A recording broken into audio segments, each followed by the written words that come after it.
Let's begin with a question that I'm sure you've pondered like your whole adult life. And the question is, why are people who've had too much to drink inclined to make bad decisions? I'm sure you've all thought about this at one point in your life. Why are people who've had too much to drink inclined to make bad decisions? Maybe it's because they've had too much to drink. I mean, that's not the answer that I'm thinking about, but think about it. You've heard the stories, or maybe you've experienced the stories. Some of them in hindsight might seem a little bit funny now, or maybe tragic. Maybe some of the stories are still a bit hazy and you don't really remember all of the details. But what is the correlation between alcohol and our poor decision making? As far as I know, I've never seen alcohol and good decision making related, right? You've never got to the end of your night or whatever it is and said, it's a good thing I was drunk, otherwise I might have made a really bad decision, right? I'm sure that has never been said in the history of this world, but back to my question, why are people who've had too much to drink inclined to make such bad decisions? Psychologically speaking, there are two reasons. Alcohol increases the norepinephrine in the brain, which acts as a stimulant, and stimulants increase impulsiveness and decrease inhibition. So there's less sensitivity to the potential consequences of that decisions. We just don't think about the consequences of the decisions that you're making. Perhaps worse, alcohol temporarily impairs the activity of the prefrontal cortex. This is part of the brain that enables you to connect the dots, to think rationally, to think of the decisions you're making now and the implications it might have a little bit later. And that part of your brain doesn't begin to work properly until you're 20 or 21, or in my case, anyway. The bottom line is alcohol frees a person to act without thinking clearly or feeling appropriately, right? It makes you brave when you should be cautious. It makes you loud when you know you should be quiet, or you probably don't know in that moment. But Ron White says it's perfectly. He says, I had the right to remain silent when I got pulled over by a car due to drunk driving, but I didn't have the ability to. I had the right to remain silent, but I didn't have the ability to. See, people who've had too much to drink are inclined to make bad decisions because they've temporarily desensitized to social or cultural or relational cues. They ignore the obvious because, well, to them it's not obvious. So intoxicated people really can't help themselves. And when someone's drunk, they don't consciously ignore common sense. It's just not there to be ignored to begin with. They don't consciously ignore their conscience. It's just suppressed or switch off. And that's why the following afternoon, they'll text a friend and say, I did what? You're sure that was me? There's video evidence? No way that happened. So you're probably thinking, John, what the heck does this have to do with me? What does this have to do with us? Well, if you're drunk, it should be obvious. But of course, it isn't obvious because I just talked about that. But if you're sober, hang on. And for the rest of us, I'll tell you what this has to do with you in just a moment. Today is part 4 of our series, Better Decisions and Fewer Regrets. And the big idea of this series is linking the relationship between good questions and good decisions. This whole series is based off a book that Andy Stanley wrote called Better Decisions and Fewer Regrets.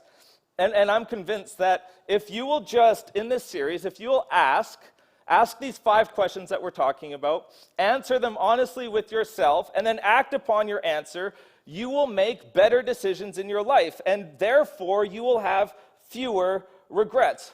Your life will be better, and the life of the people that depend on you most, their lives will be better as well, because you know that we aren't the only people impacted by our decisions.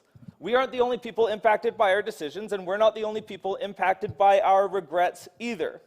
In part 1, I suggest you memorize a saying from the book of Proverbs. It says, the prudent see danger and take refuge, but the simple keep going and pay the penalty. So the wise, the prudent, they see they can connect the dots between the choices they make now and the implications of those choices later. The prudent see danger and they take refuge, but the simple, they see danger, or they might be able to, they just don't care, right? It's the decision now it's a later problem. Later, John will deal with the consequences, but I'm going to see danger and keep going and pay the penalty. Our first question in this series that we wanted to talk about was the integrity question. The first question is, am I being honest with myself? Really, whenever you're making a decision of any consequence, of any magnitude, the question, because we are so good at deceiving ourselves, right? The easiest person to deceive is the person in the mirror. And we have to ask that question twice when we're making decisions, because we deceive ourselves. Am I being honest with myself? Am I being honest with myself, really? And I really hope that you had a heart-to-heart with yourself in front of the mirror and asked that question to yourself, because we have to ask ourselves that question to find out the answer, even if the answer to that question makes us feel bad about ourselves. There are worse things in this world than feeling bad about ourselves, because if you don't know where you are, if you refuse to think that there is something bad, you'll refuse to think there is anything wrong, and then you won't make the course correction that's needed. So the integrity question was, am I being honest with myself, really? The second question last week, we talked about the legacy question. What story do I want to tell? When we make any decision of any magnitude, think about our lives in such a story, and are you making decisions that are making your life a story that you want to tell to your children and grandchildren? Are you making decisions, or are you having to gloss over certain seasons of your life because you're not proud of the decisions that you made in that moment? So our life is more than just our day-to-day. We are writing a story one day at a time, one decision at a time. And the question is, what story do you want to write? Write yourself a good story. And that brings us to our third question today. And today's question is the conscience question. The conscience question. It brings us back to that first question that I talked about. Why do people who've had too much to drink make such awful decisions? Because intoxicated people, they can't pay attention to external or internal cues, right? They're not there. They've suppressed all of that. We talked about that. Sober people are often guilty of choosing to ignore external and internal cues. So intoxicated people, they're not there. And so they don't pay attention, or they don't know those external and internal cues. But for you and I, today, every day, often we will choose to ignore the external and internal cues. Intoxicated people have basically silenced their conscience, but sober people often choose to ignore their conscience. It's that internal tension that's competing for our attention as we consider the options that, if chosen, will lead to regret. Intoxicated people can't help themselves, but often we won't help ourselves. And the outcome, the consequences, are often no less devastating. So our third question, we should pause. Every question that we're asking, we have to pause, because when we make a rash decision, we don't think about the consequences that we're going to make. So you pause and ask the question, is there a tension that deserves my attention? Is there a tension going on in your life? Is there a tension going on in my life that deserves my attention? While I'm making a decision and considering options, does one create a tension? Sometimes more than we'd probably like to admit, an option we're considering creates a tension inside of us. Something about it that just doesn't seem exactly right. It gives us pause and cause us to hesitate. And initially, we have no idea why. We have no idea what that tension is going on inside of. I've heard it said it's a red flag moment. You might say, something just doesn't feel right in my spirit. Or maybe, in other words, you just know that there is something going on the inside that just doesn't feel right. And the more we ignore that feeling, the more we get used to suppressing that feeling, and the less our conscience will have an effect in our lives. And that can lead to some pretty terrible things. Is there a tension that deserves your attention? Pay attention to the tension. We need to pay attention to the tension. Don't ignore it. Don't brush by it. Don't rush by it. Don't talk yourself out of it. Pay attention. And let the tension bother you. Let it bother you. Let it bother you. Don't just get rid of it because is bothering you, don't ignore it because it's bothering you. Oh, if I don't pay attention to what's going on, it will just go away. I'm going to keep doing what I'm going to do anyways. Let it bother you. The problem, of course, is this isn't easy to do. It's not easy for us for all the same reasons we've talked about in this series, right? Focalism blurs and exaggerates things. Confirmation bias distorts things. Our schedules compress things. Sometimes we're in a hurry. Sometimes someone else is in a hurry. The sales associate in our heads, it's always in a hurry. In most instances, we're under the impression that what's bothering us isn't bothering anybody else. Everybody else seems to be fine with whatever it is you're considering. Nobody else in the office seems to be wrestling with their conscience. Technically, it's not illegal or immoral, so maybe it's just you, right? But when something dings your conscience, you got to pay attention. We need to pay attention. Now, at this point, you might be thinking, okay, John, I don't make decisions based off my feelings or some intangible tension that probably doesn't deserve my attention. I just looked at the facts. I'm a facts-led person, John. And then I decide. Well, actually, you don't. But I know it feels like you do. People who understand how the brain works tells us that when we have these red flags moments, when we feel the tension arise, when we have these red flag moments, it's a specific part of our brain alerting us to pay attention. And if we pause, we stand a better chance at making better decisions. But if we don't pause, we'll sell ourselves right past the tension that deserves our attention. In fact, if you're into facts, and more facts may surface, this isn't emotionalism. It's a facet of your intellect trying to slice through the fog of distracting, exaggerated bits of information, cluttering our ability to think rationally. So pay attention to the tension.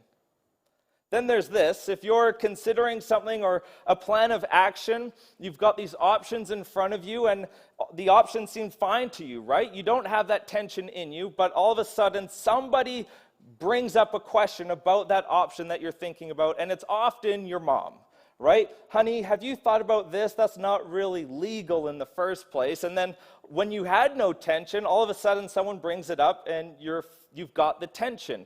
Maybe it's not your mom, maybe it's a friend. Is that even legal? What do you think your wife would say about that? Talk about tension. What about your boss? Tension. Is that included in your contract? Tension. Can you even afford that thing you're looking at buying? Tension.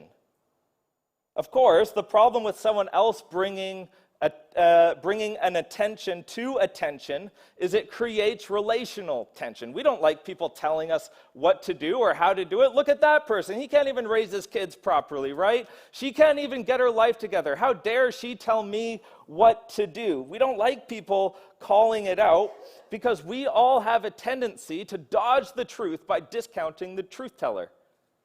We all have that tendency to dodge the truth that the person is bringing by discounting the person that's bringing the truth.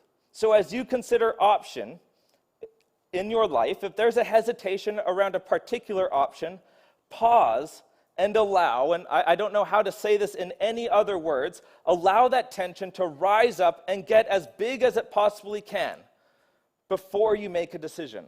Allow that tension to get bigger and bigger and bigger before you make your decision. If something bothers you, in other words, let it bother you. If something is bothering you, let it bother you. If something about him bothers you, let it bother you. If something about her bothers you, let it bother you. If something about that job offer bothers you, if something about that invitation, that deal, or that fine print bothers you, let it bother you. Face it and embrace it. Don't excuse it. Face the tension until it either goes away or you decide to go another way.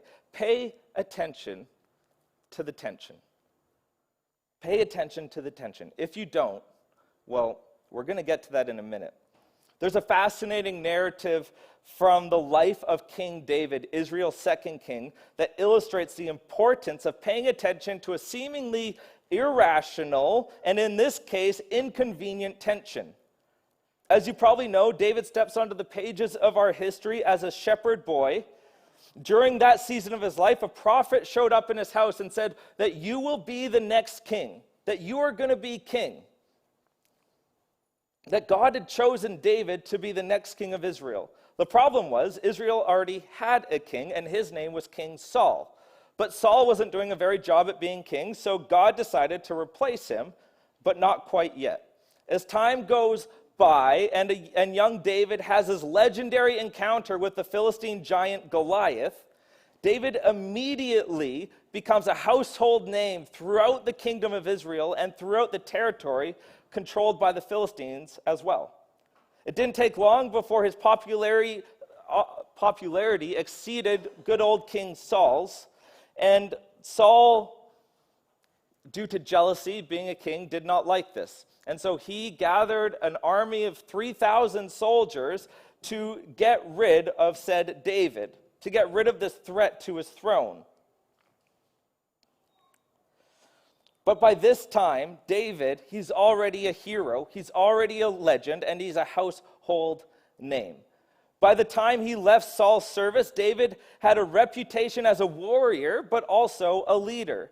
So dozens and then hundreds of men flocked to David's sides. Before long, he had a small army of his own, but it was an army without a home, made up of men like David, a fugitive. They were all fugitives from the law. Eventually, Saul, he gets some intel as the whereabouts of where David is and leads his 3,000 soldiers into the desert to remove this threat to the throne once and for all. So late one afternoon, as they were winding their way through the rocky, windswept hills, Saul halts his column of men so he can find somewhere private to do the business, right? He had to find a place to relieve himself a little bit. And so he sees a cave, and he heads off unaccompanied to take care of his business. If you're familiar with the story, this is where it takes an interesting twist. David and a handful of his merry men are hiding in the very cave that Saul decided to go and do the business. What are the odds of that happening? Of all the caves, of all the private places that Saul could have gone, he chose the very one that David was in. Talk about like God smiling on you. From David's perspective, this was a best case scenario. Apparently, when David got word that Saul and his oversized posse were headed his way, he told his men to scatter and hide until Saul and his company passed through. Once they were gone, David and his men would escape in the opposite direction that the troops were going. All of that was working according to plan until Saul gets nature's call, dismounts his mule, and makes his way up to the very cave that David was in. When he sees Saul headed into his direction, David and his men move further back into the cave. So I want you to imagine this for a sec from David's perspective. He is inside the cave, looking out towards the mouth of the cave. He sees the bright light. Saul has just come out from the eastern sun, so he can't see a thing. He's come into the cave, going from bright to dark. You just can't see anything. And David sees Saul silhouetted, just the silhouette of Saul. He's taking off his robe. He squats down and does his business. Meanwhile, David and his friends are all behind him watching this all take place with their jaws dropping to the floor like, what is going on? What do we do here? Clearly, this was a sign from God. God had delivered David's enemy into his hand. What else could this mean? He already been anointed king. Everybody knew that David was next. The only thing that stood in his way, David, was the current king, Saul. The only thing that stood in his way was Saul. And there he is, Saul, unguarded, vulnerable, unsuspecting. If David wasn't thinking this way, that this is his perfect opportunity, his men were definitely thinking this way because David's biographer tells us so. David's men whispered to him, "This is the day the Lord spoke of, when he said to you, I will give you your enemy into your hands for you to deal with as you wish." David, this is what you predicted. The decisions made Let's kill Saul and let's go home. Enough of this wilderness fugitive living. We've had enough. It was the perfect scenario of no civil war and minimal bloodshed.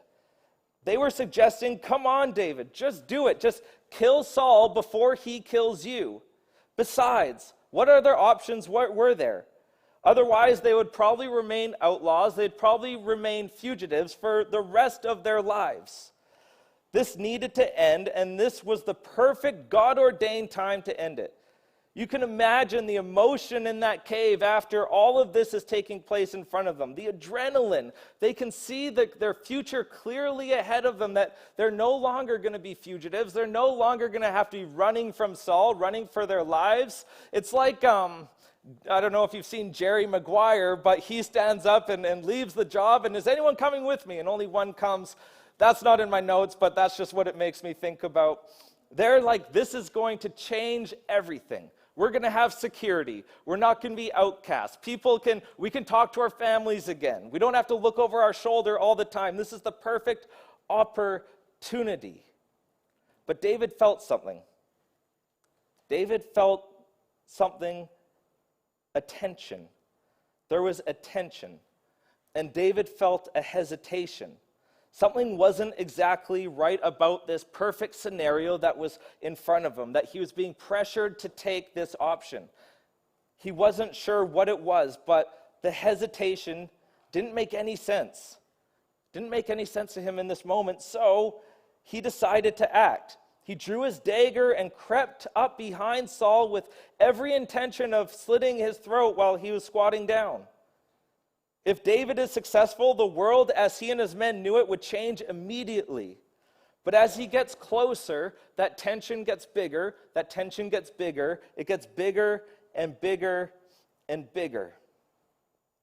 In spite of the fact that there seemed to be no alternative, David paid attention to that tension. He let what was bothering him bother him. He didn't ignore it. He let what was bothering him bother him. Somewhere between leaving his hiding place and approaching Saul, it dawns on David, seconds away from a decision everyone would understand and applaud. He gains clarity in that moment. He goes, wait a minute, I'm about to murder the king. This isn't war, this isn't combat, this is murder. This can't be right. Besides, David thought, who put Saul on the throne of Israel to begin with? Who made Saul king? God did. Who am I to replace God, who God has put in place to be king? This can't be God's plan. I can't kill the king, even if the king is trying to kill me. So, in spite of the pressure to act, in spite of the expectations of his friends and the people around him, just a few yards behind him, David changes course. He pays attention to the tension, he lets it bother him, and he changes course. This is the part of the story where we all have something in common with David.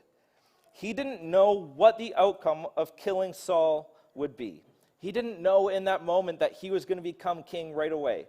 He thought he did, but there was no guarantee things were going to work out the way David envisioning them working out, right? He thought he knew. He thought his men thought they knew. They thought they knew, kill the king, become king. Kill the king, become king. That was the outcome that they were predicting would happen, but they didn't know for certain. David didn't know for certain. The problem would be solved, right? Kill the king, become the king. There goes all the problems that David is facing. What's up with all the hesitation then? If that's the outcome, why didn't David just go on his way and do what his men were encouraging him to do? But there's no guarantee that would be the outcome. Please don't miss this. One of the reasons we ignore the tension when we're making a decision, and one of the reasons we push through and ignore the advice of other people, even the voice of our conscience, is we believe we can predict the future. We believe we can predict the future. We're convinced we can predict outcomes. We think we know that this decision is guaranteed to lead to that outcome. But we don't know. There's too many things that can change. You don't always predict outcomes accurately, do you? Like, has anybody predicted outcomes 100% of your whole life? I'd say not. I say you haven't predicted your outcomes. Have you ever been disappointed in your life? I know I've been disappointed in my life. Have you been disappointed in your life? What's disappointment? Disappointment is when we mispredict the future. It's what we experience when we mispredict the future. Here's my point. Ignoring that tension in your gut sets you up for disappointment. Paying attention to that tension is how you avoid unnecessary disappointment and regret. Pay attention to the tension. Don't ignore it. Don't push through it. Don't ignore the people that are trying to bring clarity or help you out making that decision. Pay attention to the tension. So back to David's story. He inches away from Saul when it dawns on him. Just because I kill the king doesn't mean I'll become king for sure.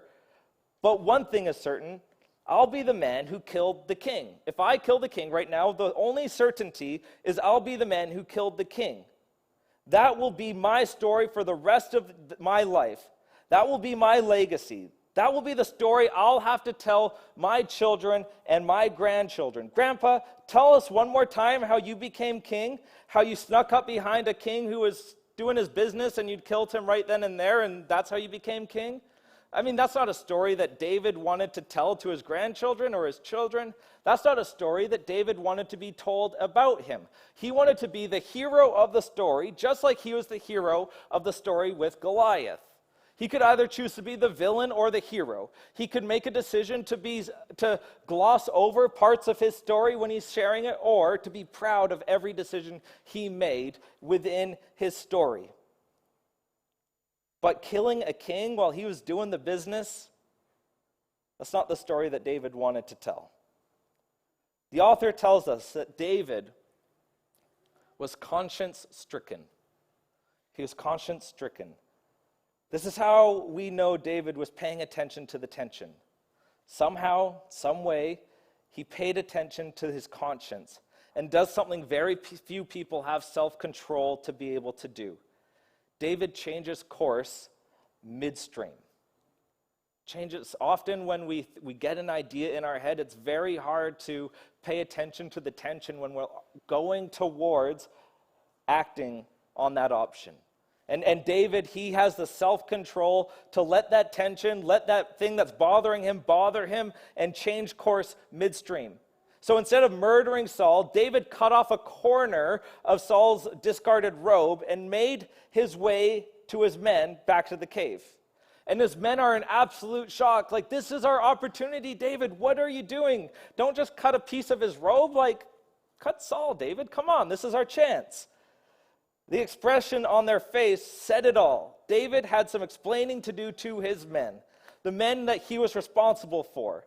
So he whispered, "The Lord forbid that I should do such a thing to my master, the Lord's anointed." The reason why I didn't take him out right there when I had the chance, the Lord forbid that I should do such a thing to my master, the Lord's anointed. To which his men whispered, "Well then, let one of us do it. You don't have to do it. We're here. We got your back. We'll do it." David sharply rebuked his men and did not allow them to attack Saul. And Saul left the cave and went on his way. Saul left the cave, went on his way, and rejoins his 3,000 men army. He gets back on his mule and prepares to continue his search for David when he hears someone calling, "Saul, Saul!" And he turns around and there's David holding something in his hand, but Saul didn't know what it was. And his men are like 3,000 people's heads just turn all at once, and all attention is on David. So David, he gets down on his knee and he's showing respect to the king who's trying to kill him, and he holds up the piece of robe, and Saul looks at his robe in his corner that there's something missing, and that the linen that David is holding matches the piece of missing wardrobe. David bowed down to Saul from the mouth of the cave. He spared Saul's life when Saul would not have spared his, when Saul would have taken his. After a short speech, David concludes with this powerful statement that I think we should all take to heart. "May the Lord judge between you and me." May the Lord judge between you and me. I'll wait and allow God to determine the outcome of this conflict that you and I are having, Saul. I will not take matters into my own hands. I will not replace what God put in place. I will not play God in your life, and I will not play God in my life either. I will not use your bad behavior as an excuse to do bad things, Saul. I will not become like you. I will not become like the person that I don't like. I will let God be the judge between you and me. It was a measured response that resulted from paying attention to an inconvenient, irrational tension that was fostering in his heart. All eyes are on Saul now because he's been humiliated by David, not by David's military expertise, but he's been humiliated by David's humility. By David's strength in this moment was humility. So, what do you do now if you're Saul? Do you continue the pursuit in front of all your men who probably think David is a better person than you now? Do you just go and take David out? Do you close your eyes and say, all right, 100-second head start, go for it, David, and then try to continue this endless pursuit that you have? You couldn't do that. Saul knew better than that, so he turned his army around and headed back to the city. The question that we have to take from this is, do you want to be the hero of your stories? Every decision that you're making, you're deciding your life story. Do you want to be the hero or the villain in your story? Do you know that you get to choose whether you're the hero of your story?